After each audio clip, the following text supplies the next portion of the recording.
Cool. Okay. So, Esther chapter 6. Some people probably maybe need a... Okay, so what happened last week? So we've gone through Esther's queen. Haman's decided he wants to kill all the Jews because Mordecai won't bow to him. Mordecai's told Esther, you need to go and see the king. Tell him what's happened. Beg for our lives. And Esther says, that's crazy. If I go before the king without being asked, I could be executed. I could be killed. But Mordecai says, you're going to die anyway if you don't go, right? So just go. Pay the right price. Put yourself in God's hands. Do the right thing and trust him to look after you. You've got nothing to lose. And so she says, okay, go, pray and fast for 3 days, all the Jews in Susa. Me and my servants will pray and fast as well. And then in 3 days, I will go and see the king. And if I die, I die. I'm in God's hands. Cool. That was up to chapter 4. What happened in chapter 5 last week? She goes up to him. And then he welcomed her with open arms and offers her help. Phew. Correct, yes. She goes and hangs out somewhere where he'll be able to see her, and he invites her in and says, what do you want? I'll give you anything, pretty much. And what does she say? You and Haman come and have dinner with me. Come to my banquet. So he says, okay. Calls Haman. They go to Queen Esther's banquet. So much. She says, let's have another one. At the banquet, he knows she hasn't risked her life just to have dinner with him. And so he says to her again, what do you want, Esther? Like, what's going on here? Tell me. I'll give you anything. I'll do anything you want. And she says, Another banquet. come tomorrow. We have another banquet tomorrow. If you come, then I'll tell you what's up. Okay. Then what happened? And then Haman goes home to all of his friends and his wife, and they all tell him to make a really big gallows. Why? So Haman leaves the banquet. How's Haman feeling when he leaves the banquet? Yes. Pretty good. Probably had a lot to eat. Joyful, bouncing step, super happy. Things are going well. And then? Then he sees Mordecai. And what does Mordecai refuse to do? Yeah, doesn't bow, doesn't even look scared. And this infuriates Haman. So he goes home. His wife's there, calls over his friends, and boasts about all that he has, all of his wealth, all of his sons, how powerful he is. And even the queen invited him, just him and the king, to have dinner together. But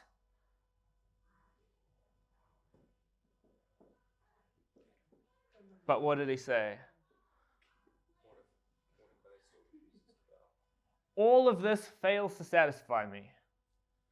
Everything I have, still I'm not happy. Why? As long as I have to look at Mordecai sitting at the king's gate. And so what does his family and his wife say to do? Let a gallows be made 50 cubits high, and in the morning suggest to the king that Mordecai be hanged. Correct. He says, build a massive gallows. We talked about that. That probably wasn't like a hangman noose, 25 meters high. Most likely, it was just a massive stake that they were going to impale Mordecai on. It says, get that set up tonight. Tomorrow morning, go see the king. Ask him if you can execute Mordecai. And then you can go and enjoy the banquet with Esther, knowing that Mordecai's out of the way. And so Haman's like, sounds like a good idea. And that was the end of chapter 5. So now everything gets very serious. Mordecai's life is not just at stake in 11 months' time when Haman's decree comes up and they're all going to kill all the Jews. His life is at stake right now, tomorrow morning. Okay, so then, see what happens in chapter 6. Who wants to read? Throughout that night, the king was unable to sleep, so he asked for the book containing the historical records to be brought. As the records were being read in the king's presence, it was found written that Mordecai had disclosed that Bigthana and Teresh, two of the king's eunuchs who guarded the entrance, had plotted to assassinate King Ahasuerus. So, throughout that night, what night?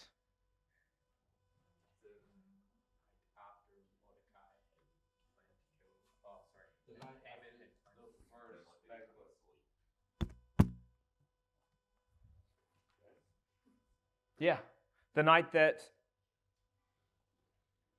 Mordecai had set up the big pole for impaling, that Haman had set up the big pole for impaling Mordecai, the night before Haman's going to come and speak to the king and ask to have Mordecai executed, that night the king was unable to sleep. The Hebrew phrase there is actually quite funny. It's Nadar Shanat Hamelech. So Shanat is to sleep. Hamelech, Melech is king, Ha is the king. So this is the sleep of the king. And then that word Nadar, it actually means to run away. And so the king's sleep ran away from him. Couldn't sleep. Okay. Is that a coincidence? That night, on that night, the king was unable to sleep? Yeah, I think so. No chance. It said that coincidence is God's way of remaining anonymous. And clearly there's stuff going on here. And in fact, the entire future of the Jewish people changed on that night because this king couldn't sleep. And that happens, there's actually a bunch of times in the Bible where God changes the course of Israel's history through the sleep of a Gentile king. Can you think of any other times?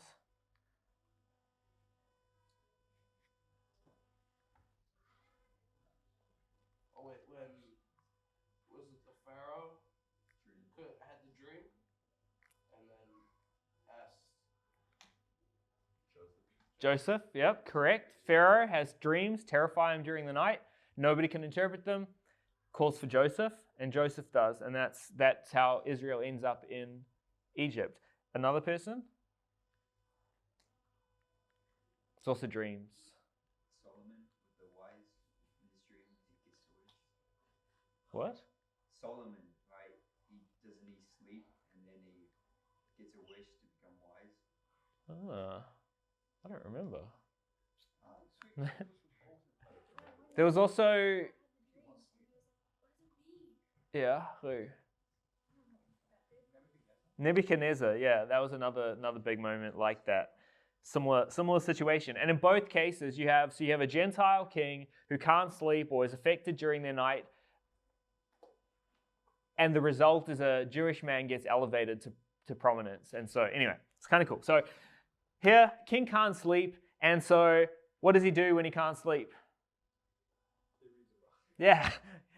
Now the kings in Persia couldn't read. Oh, they just like They didn't think it was a worthwhile thing to bother wasting their time learning to read because they got servants that can read to them. They spend their time learning to like shoot arrows well and stuff like that, fight well, be good kings. Yeah. So anyway, so he calls for some of his servants to come and read a story for him. Kind of.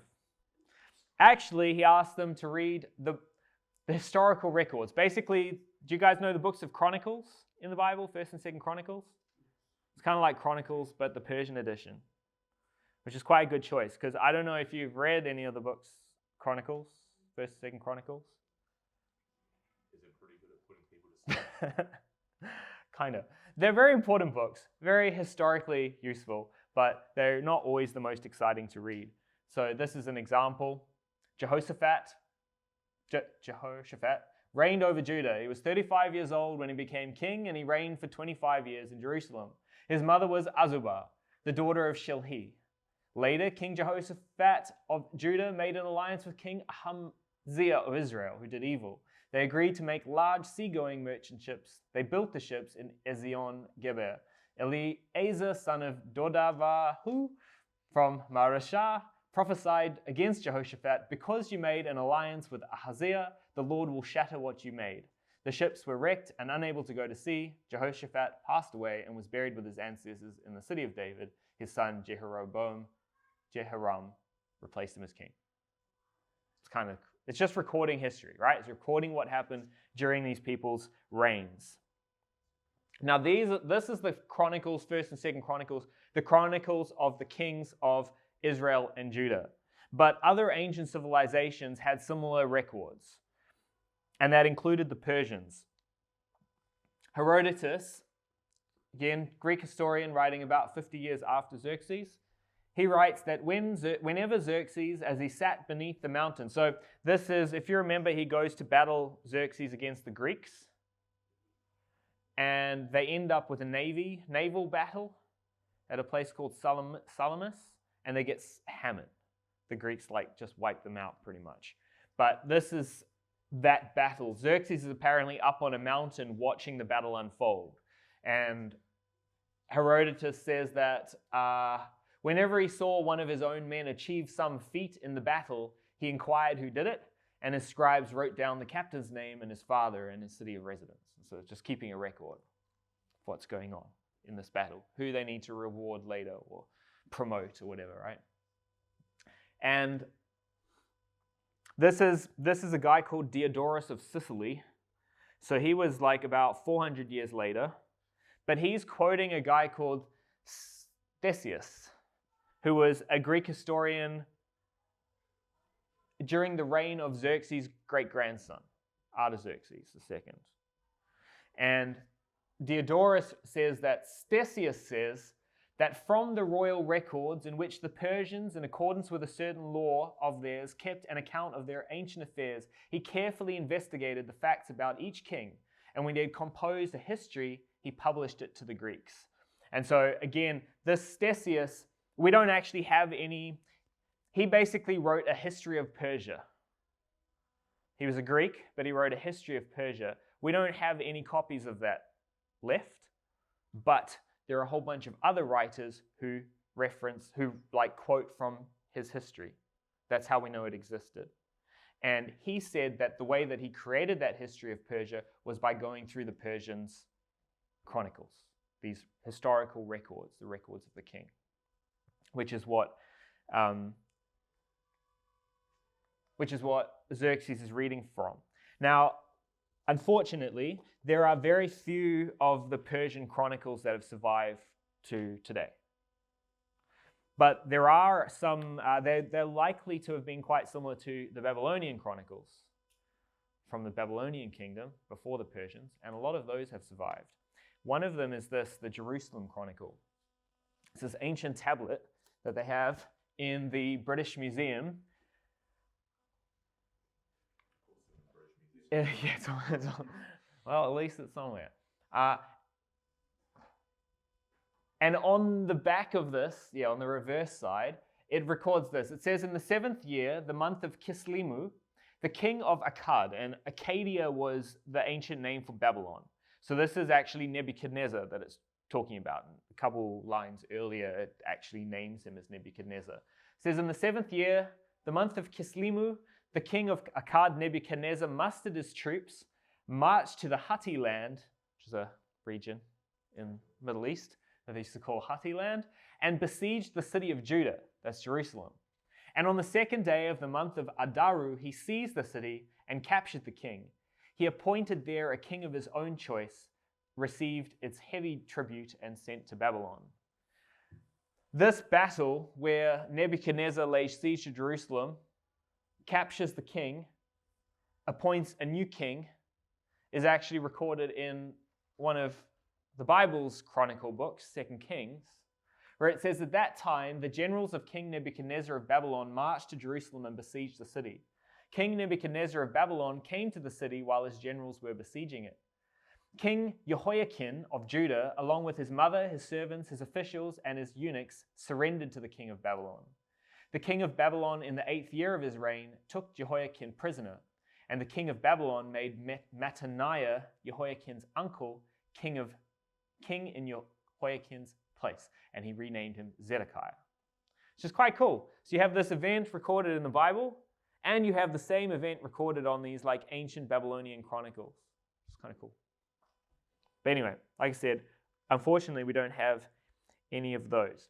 But it's those records, those like historical records, these chronicles that Xerxes asked to be read for him on that night when the king's sleep ran away from him. And it just so happened that out of all the chronicles in the 12 years of Xerxes' reign so far that they decided to read, they read the part about Mordecai from about 4 or 5 years ago. We read it at the end of chapter 2. In those days, while Mordecai was sitting at the king's gate, Bigthan and Teresh, 2 of the king's eunuchs, who protected the entrance, basically protected the king's bedroom, is what we think that means, became angry and plotted to assassinate King Ahasuerus. When Mordecai learned of the conspiracy, he informed Queen Esther, and Esther told the king in Mordecai's name. The king then had the matter investigated, and finding it to be so, had the 2 conspirators hanged on a gallows, and it was then recorded in the daily chronicles in the king's presence. And that happens to be what the king reads this night when he can't sleep. Okay. What a coincidence. Verse 3. Who wants to read verse 3? Pretty much. Well, it's a good way, like, if you're trying to get to sleep. Probably be a good thing to read. Yeah. But anyway, so he reads about this event that like happened 4 or 5 years ago. It seemed a bit random at the time. Pops up again now. Wants to read verse 3.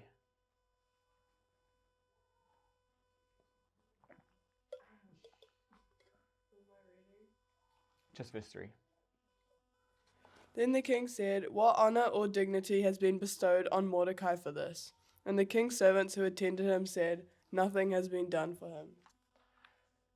So the king reads about this great thing that was done for him, right? Mordecai saved his life. And so he says, well, what great thing did I do for Mordecai? It kind of sounds to me like he's, wanting to feel good about himself, that he rewarded Mordecai so highly for this great thing that he'd done. What great honor was bestowed on Mordecai because of this? And he's told? Nothing. Nothing. Not a thing. Ouch. What's made even worse is that in the Persian society, if you did something that caused the king to reward you, you actually became it was kind of like being knighted.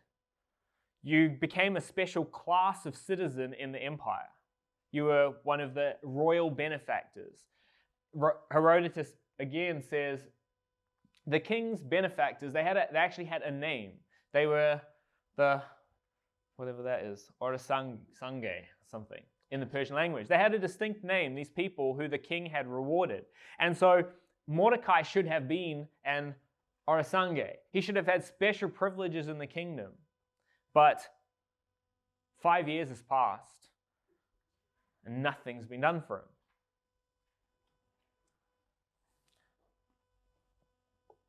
And so if you're counting, this is another coincidence that I think isn't a coincidence. We had the king couldn't sleep. What a coincidence. He asked the Chronicles to be read when he couldn't sleep. Second coincidence. Happens to be reading the part of the Chronicles that talks about Mordecai saving his life. Third coincidence. And then the fourth coincidence.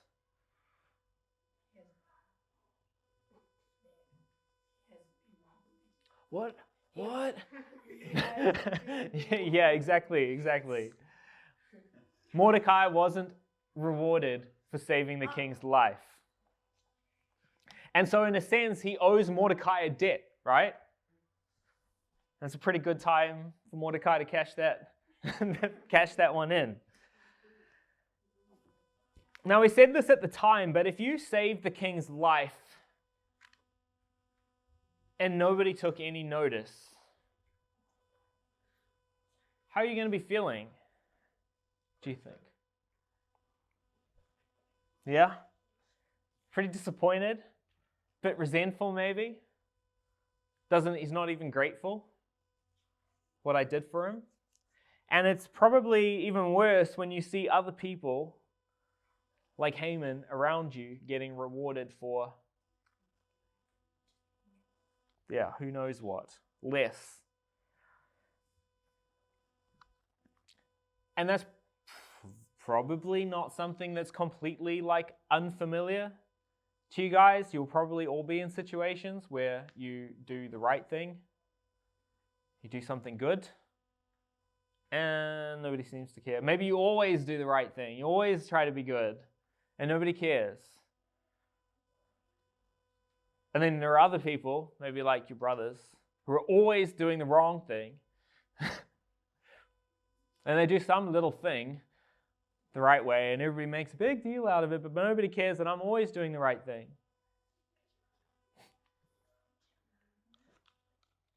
And so it's easy to grow like bitter, resentful, to be like, life's not fair, life isn't fair. And to be like, why bother doing this in the first place? Why bother doing the right thing? Why being good? Nobody even cares. In a little bit, we'll look at a psalm that talks a lot about that, but it's really important to remember that as Christians, like, we don't do good things. We don't do good. We don't do the right thing for rewards, to be rewarded by people. We do the right thing because it's the right thing to do, irrespective of if anybody's going to notice. And we have this promise that we've looked at this before. Well, we have this promise that if we do the right thing, if we do good because it's the right thing to do, not to get a reward, but just because it's the right thing to do, that God will reward us. That even if nobody else sees what we're doing, God sees and He cares and He will reward us for it. And we've looked at these before. Paul says, whatever you're doing, work at it with enthusiasm as to the Lord and not for people, because you know that you will receive your inheritance from the Lord as the reward. So serve the Lord Christ. And then in Ephesians, he says, obey with enthusiasm as though serving the Lord and not people, because you know that each person, whether slave or free, if he does something good, this will be rewarded by the Lord. So what's he saying?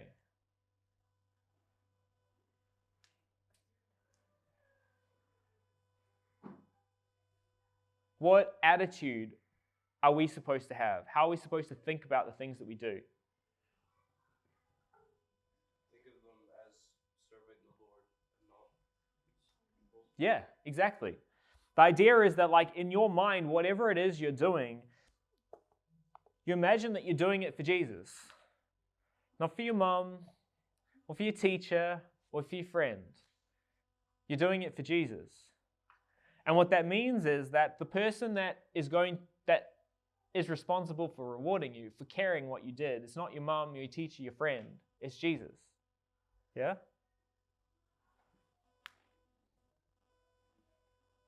And Paul didn't make that promise up. It comes straight from the mouth of Jesus. Jesus said, for the Son of Man will come with his angels in the glory of his Father, and then he will reward each person according to what he has done. And so that's the promise that we have, is that Jesus is coming and that he will reward you, even if nobody else does, even if nobody else cares. So that's the one side of it. Like, if you're in that situation, if you're in that situation, the one thing to remember is that God's the one that you're actually serving, and he will reward you, even if nobody else does. The other side of it is, we also have no idea how God will use the events of today in our lives in his plan tomorrow. At the time when Mordecai has saved the king's life and nobody's noticed, nobody's cared, he would have been justified in feeling hard done by, in being upset. But now, 4 or 5 years later, starting to see that there's a reason for it, right? That it wasn't an accident, that whatever the actual reason was for Mordecai not being rewarded, which could have been just like bureaucratic, the bit of paper got lost somewhere and nothing happened. It could have been anti-Semitism, it could have been ignored because he was Jewish, don't know. Whatever the reason was, it doesn't really matter. The important thing is God is actually in control of this. He had a purpose for it. And as we've looked at in Romans 8:28, this is an example of God working all things together for good for those who love him and who are called according to his purpose. And so God had a plan in all of this. Mordecai going unrewarded was a crucial part of his plan for saving his people. So what did Mordecai have to do in that moment? So he's saved the king. A day passes, a week passes, a month passes, nothing's happened.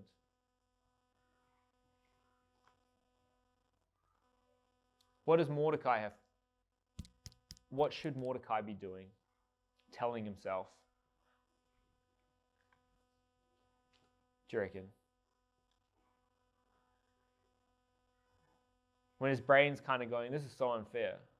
Why am I even serving this guy? Doesn't even care about, I saved his life.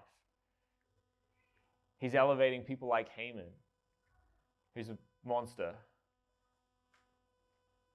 Proud and arrogant. He's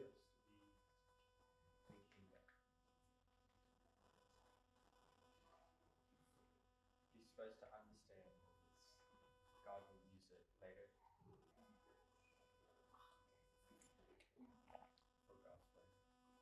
Yeah, he's just got to tell himself, right? Trust God in this. That there might be a plan for it. And that worst case scenario, God saw what I did and he's going to reward me. Anyway, okay, so that was the fourth coincidence. Here comes another coincidence.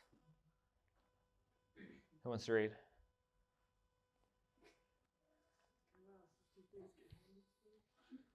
Verses 4 and 5. So the king said, "Who is in the court?" Now Haman had just entered the outer court of the king's palace to suggest that the king hang Mordecai on the gallows that he had prepared for him. The king's servant said to him, "Haman is there, standing in the court." And the king said, "Let him come in." So, surprise, surprise, what a coincidence, right? Right after the king has not been able to sleep, has been reminded that Mordecai saved his life, and discovered that Mordecai went unrewarded for saving his life. Who arrives? Haman arrives. Of course, what a coincidence. Now, what did Haman arrive to do? He's asked him to kill Mordecai. He's arrived to ask the king if he can have Mordecai executed. Bad timing? Yeah, about the worst possible timing, right? But it's also great. The irony's delicious.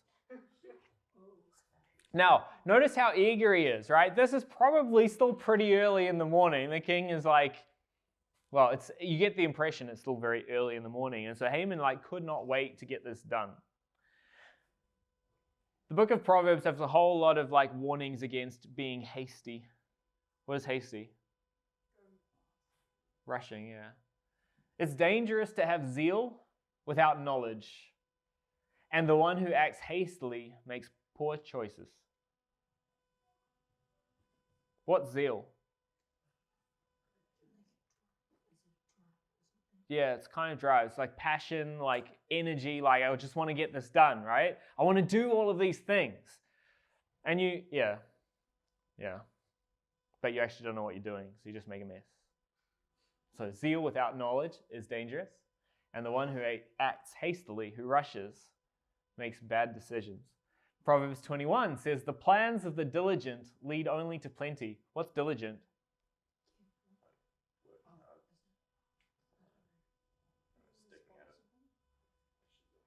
Probably a little bit of all those things. Yeah, you probably look up a dictionary definition. But it's working hard, working carefully, and keeping on working, not giving up. you're really responsible. People can trust you with stuff because you're not going to get distracted or whatever. You're really diligent.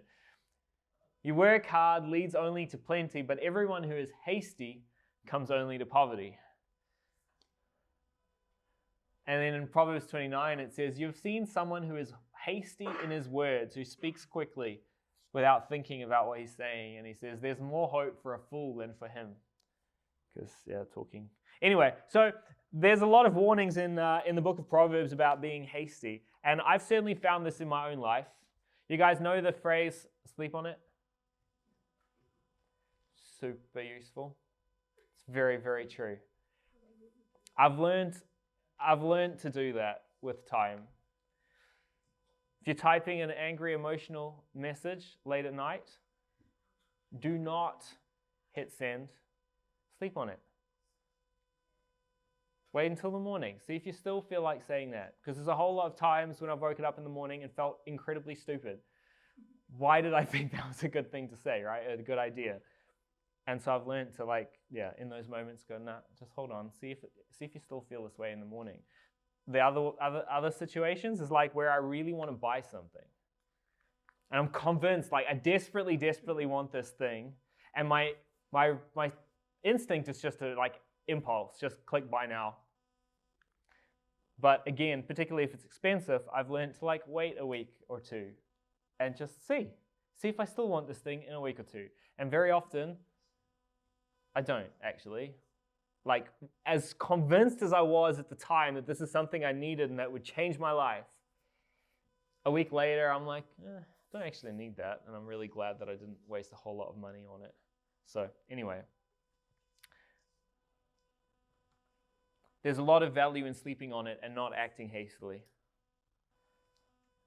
And also, I get the sense that Haman could really have benefited from a copy of Proverbs because there's a lot of useful advice in here for him. And for us. Okay, so Haman arrives.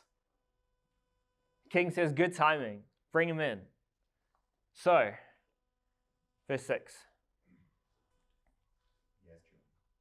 So Haman came in, and the king asked him, what shall be done for the man whom the king delights to honor? Now Haman thought in his heart, whom would the king delight to honor more than me?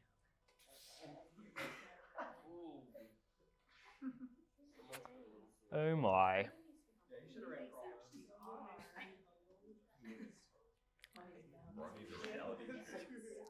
So we looked at these last week.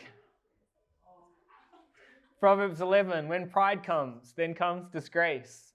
But with humility comes wisdom.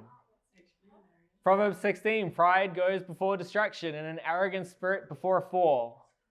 Proverbs 18, before distraction, the heart of a person is proud, but humility comes before honor. Proverbs 29, a person's pride will bring him low, but one who has a lowly spirit will gain honor. I also read this funny quote by Benjamin Franklin. It's one of the founders of America says, he who falls in love with himself will have no rivals. Why is that?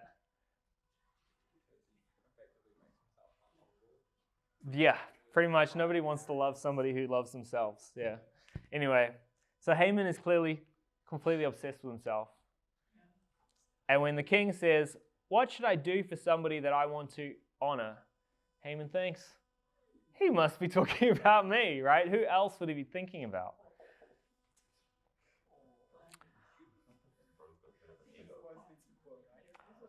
So he makes a complete fool of himself. Now, how would you answer the king? The king says to you, what should I do for somebody that I want to honor? And you think, that's me. What do you want the king to do for you? A big feast. That's exactly what I was thinking. King's feast and a whole lot of land. Did you say a Lamborghini?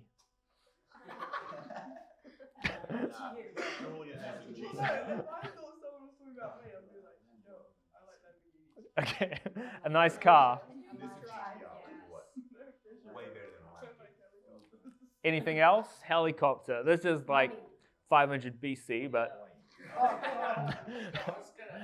gold. Nice house, gold. Build me a pyramid. Maybe a big sphinx with your face. Come on here. Okay, let's see what Haman wants. And Haman answered the king, For the man whom the king delights to honor, let a royal robe be brought which the king has worn, and a horse on which the king has ridden, which has a royal crest placed on its head. Then let this robe and horse be delivered to the hand of one of the king's most noble princes, that he may array the man whom the king delights to honor. Then parade him on horseback through the city square, and proclaim before him, Thus shall it be done to the man whom the king delights to honor. So, have you heard the phrase, what do you get a man who's got everything? That is one of the answers, yeah. Haman has all the money he needs. Back in chapter 3, he offered the king 10,000 talents of silver, right, in order to have all the Jews murdered. So we get the sense that he was immensely wealthy. He has a house, he has a family, he's more powerful than anybody besides the king. What does Haman want? So, what does he? He wants people to love him and respect him and think he's important, right? That despite all of his wealth and power, he doesn't appear to have been somebody that people respected, that they looked up to, that they would want to follow. Which, yeah, is not very surprising to me, based on what we've seen about him. Anyway, so he makes a list of things that he thinks will make people respect him and love him. He wants to be dressed in a robe that the king himself has worn. Now, normally that would be forbidden. You can't be wearing a king's clothes. But apparently it could be allowed sometimes. There's quite a funny story recorded by a guy called Plutarch. This is Artaxerxes. So again, this is Xerxes' great-grandson. And it says that he was out hunting once, and this guy called Terebazus pointed out that the king's coat was torn. And he asked what was to be done. And when Terebazus replied, "Put on another for yourself, but give this one to me." So the king's coat is torn. This guy points it out, your coat's torn. The king says, what should I do about it? The guy says, you put on a new one, give that one to me. And the king did so, saying, I give this to you, Terebazus, but I forbid you to wear it. You're not allowed to be wearing the king's clothes, but you can have it if you want. You can put it up on your wall. Terebazus paid no attention to this command, being not a bad man, but rather light-headed and witless. And he had once put on the king's coat and decked himself with gold necklaces and women's ornaments of royal splendor. Everybody was indignant. Everybody was really angry because this is forbidden. You can't do this. But the king apparently laughed and said, I'll let you wear your jewelry like a woman and my robe like a madman. Anyway, so in certain circumstances, you could wear the king's clothes if he gave permission. Haman wants to be dressed in a robe that the king himself has worn. He wants to ride on a horse that the king himself has ridden. And apparently this is a horse with like a headdress or something that makes it official, a royal horse. He wants to be dressed by an important noble. And then he wants that noble to lead him through the city on the horse, calling out, announcing to everybody, this is a man that the king wants to honor. Which is a bit sad, I think. Remember, why is Haman there? He wants to kill Mordecai. Who is the king thinking about? Mordecai. What do you think Mordecai will think of these things? Getting dressed in the king's robe, riding on the king's horse, being paraded through the city. Probably think it's pretty lit. Lit. I don't know. The impression I get from Mordecai is I don't think he'll be very impressed by these things. He could probably imagine other ways that he would prefer to be rewarded. Yeah, maybe a house. Okay, so next. Verses 10 and 11. The king then said to Haman, Go quickly, take your clothing and your horse, just as you have described, and do as you indicated to Mordecai the Jew, who sits at the king's gate. Don't neglect a single thing of all that you have said." So Haman took the clothing and the horse, and he clothed Mordecai. He led him about on a horse throughout the plaza of the city, calling before him, "So shall it be done to the man whom the king wishes to honor." Plot twist. Do you know that one? Well, how the turntables. Or as David said, very unironically in 2 Samuel, how the mighty have fallen. King says to Haman, who's there to ask to have Mordecai killed, "Great, go and do everything you've just said to Mordecai." I cannot imagine the shame and the awkwardness. Can you imagine him having to dress Mordecai and Mordecai having to be dressed by Haman?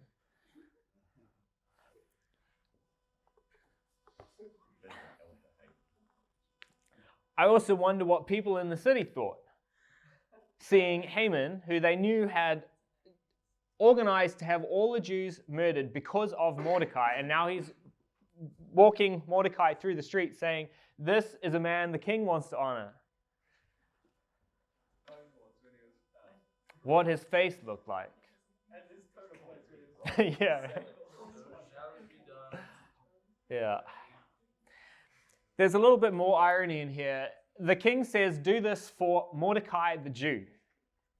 That phrase, Mordecai the Jew, has actually only been used once so far. It was last chapter, in chapter 5, when Haman said, "All this fails to satisfy me so long as I have to see Mordecai the Jew sitting at the king's gate." So he's using it derogatory, right? And he wants to have victory over this Mordecai the Jew. It's used now, shows up here, and it shows up another 4 times. And in each case, it's Mordecai now having victory over Haman. But I think it echoes back to this comment by Haman that nothing he has satisfies him as long as Mordecai the Jew is sitting at the gate. What if he just stopped sitting at the gate? Well, It's the king's office. Wait, is he still in sackcloth? he was before he was dressed in the king's robes by Haman. Now, what is Mordecai? How's Mordecai feeling about all of this? Do you think? Do you think he felt special? Weirded out. He's probably like, this isn't right. What the heck just happened? The dramatic irony is wonderful, and I might have enjoyed seeing Haman's face a little bit, the look of shame. But I also think this is probably the last thing he was interested in, particularly in the circumstances. But it's possible, hopefully, he's starting to see. Remember back in chapter 4, he told Esther, relief and deliverance will come from somewhere. Yeah? He knew that God was going to intervene and was going to save the Jewish people. And it's possible that if his eyes are open, that he's starting to see that happening here. The table's turning. There's a proverb, it's the proverb we've looked at a whole bunch of times. When pride comes, then comes disgrace. And that's what Haman is starting to experience here. Proud Haman. And now he's experiencing disgrace. I said earlier that there's this psalm that I love it. We've looked at it a few times, but I think it's so beautiful and relevant to this. It's written by one of the worship leaders in the temple under David and Solomon, a guy called Asaph. And this is my translation of that psalm. He says, "There is no question that God is good to Israel and to those who have pure hearts. But as for me, I had almost fallen. I had nearly slipped.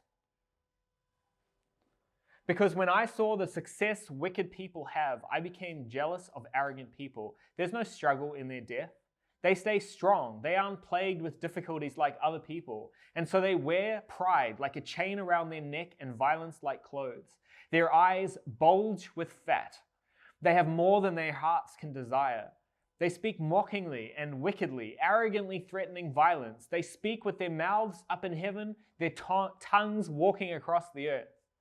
And so their people come back and drink in their wealth. They say, how can God know? Does the Most High really know? You see, this is how wicked people live.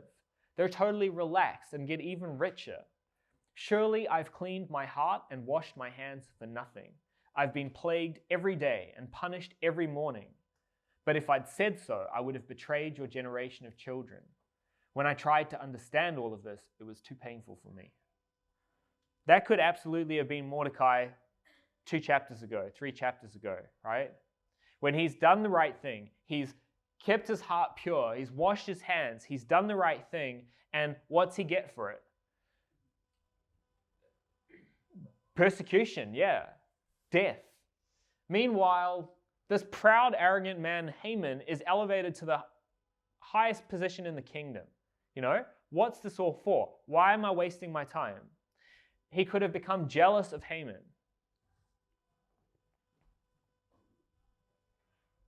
But the psalm isn't finished, and neither is the story.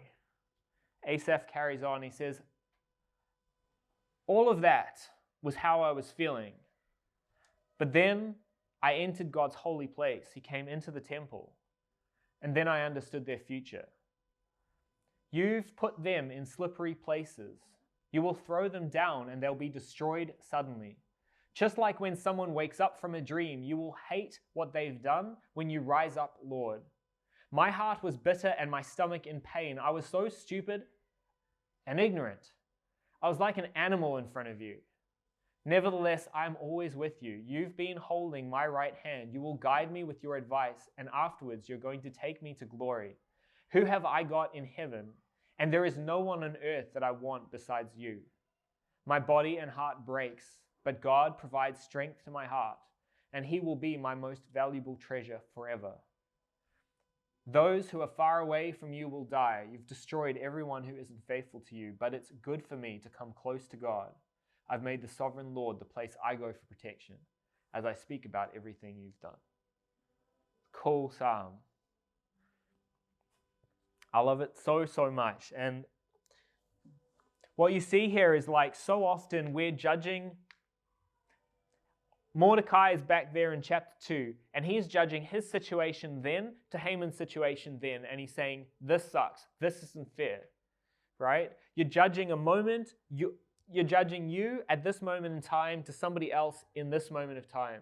But you have no idea what's happening in 5 years, or 1 year, or like a day.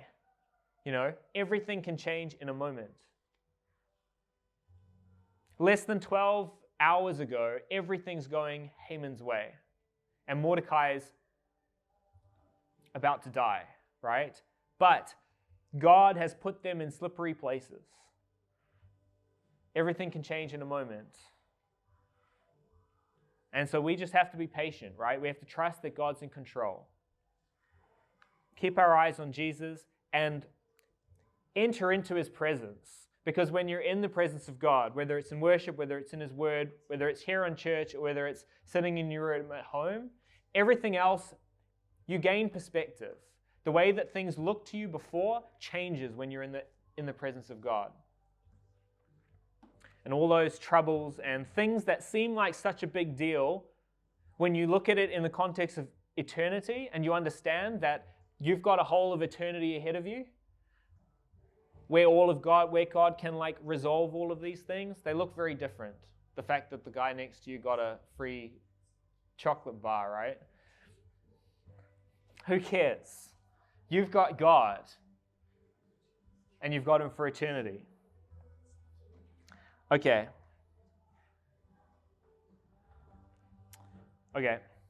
Verses 12 and 13. You can read that. Anybody, please. This is the aftermath.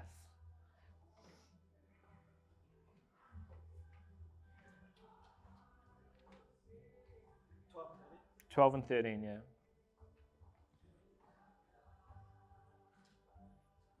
Afterward, Mordecai went back to the king's gate, but Haman hurried to his house mourning and with his head covered.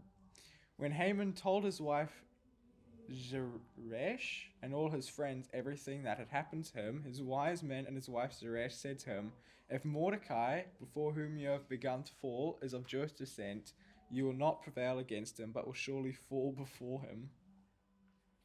So, this is over. They finished marching around the city. What happens? What does Mordecai do? Mordecai just goes back to what he's doing. Like I said, I feel like this was probably just a nuisance to him and a bit annoying. He goes back to what he was doing, sitting at the gate, praying and begging God to save him and to save the Jewish people. Haman Hides his face in shame and runs home. covers his head with a veil, which you'd normally do if you're mourning the death of somebody. What's died? Haman's pride has died. Haman's starting to sound like a 6-year-old. And he rushes home, utterly ashamed. Who's at home? His wife and all of his friends, the same friends who last night told him in the morning, go to the king, get Mordecai executed. Why do you think they're at his house?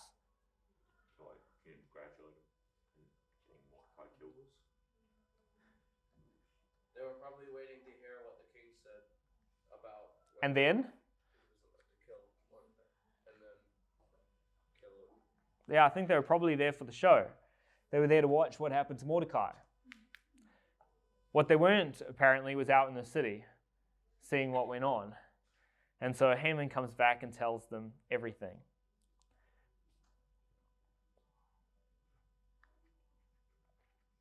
What do they say? What's their reply? Yeah. Basically, writing on the wall, right? Daniel 5. Like, Haman has begun to fall to Mordecai. And as far as they're concerned, because you got to remember, like, the Persians are very superstitious. They believed in omens and signs. And from their perspective, the sign was pretty clear. Mordecai's going to win this one. Now, there's something quite interesting in what they say. There's a condition underlying their conclusion. So they conclude, you're going to fall to Mordecai. But there's an if. What's the if?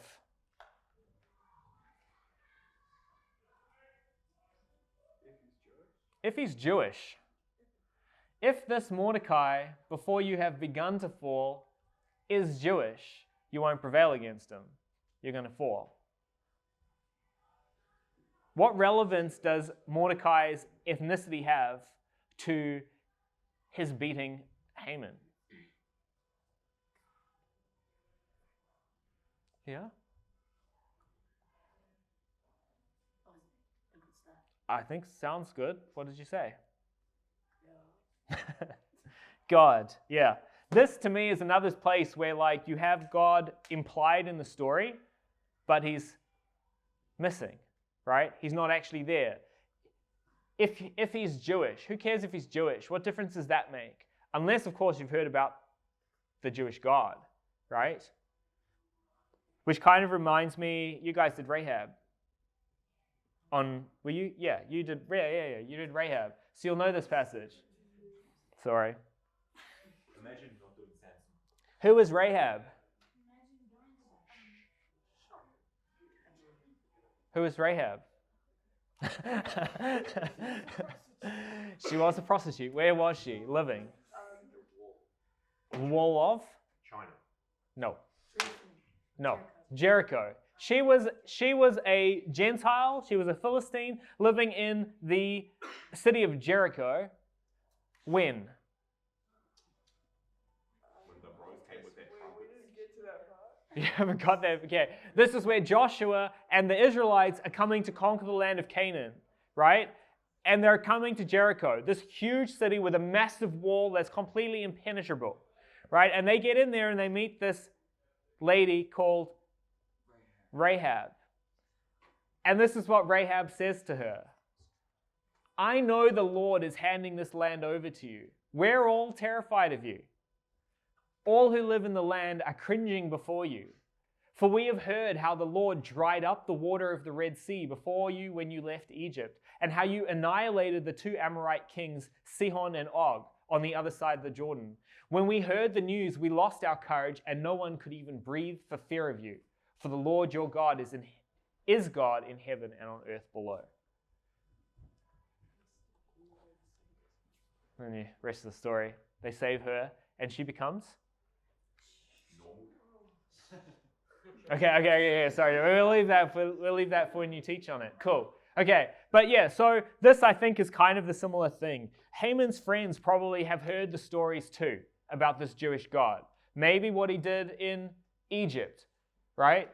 When he brought the Israelites out. Maybe what he did in the land of Canaan when Joshua took it over. Maybe what he did not that long ago when Cyrus conquered the Babylonians, right? The first Persian king. That was the handwriting on the wall where God shows up and tells Belshazzar, it's over for you. So maybe they've heard these stories. Now they're starting to think, well, maybe those stories are true.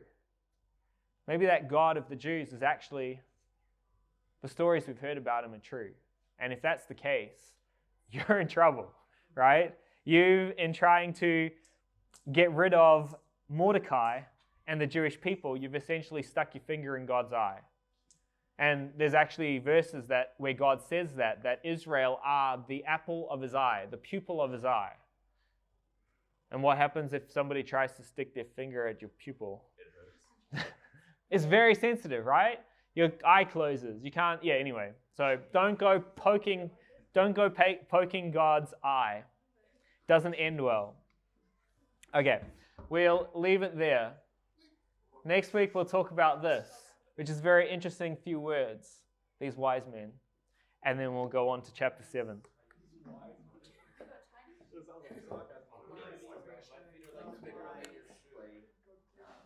Okay, let's pray, and then we can go.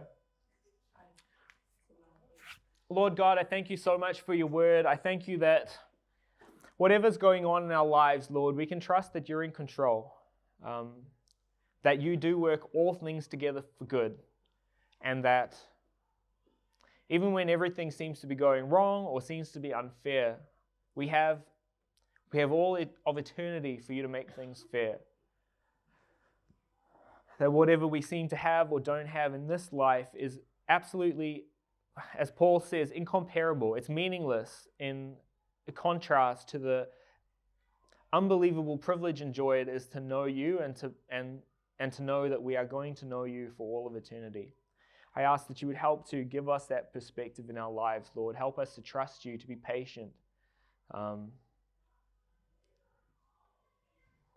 to live right, Lord, to do the right thing, to be kind, to be loving, to do the right thing because it's the right thing to do, because it's you that we're serving and nobody else.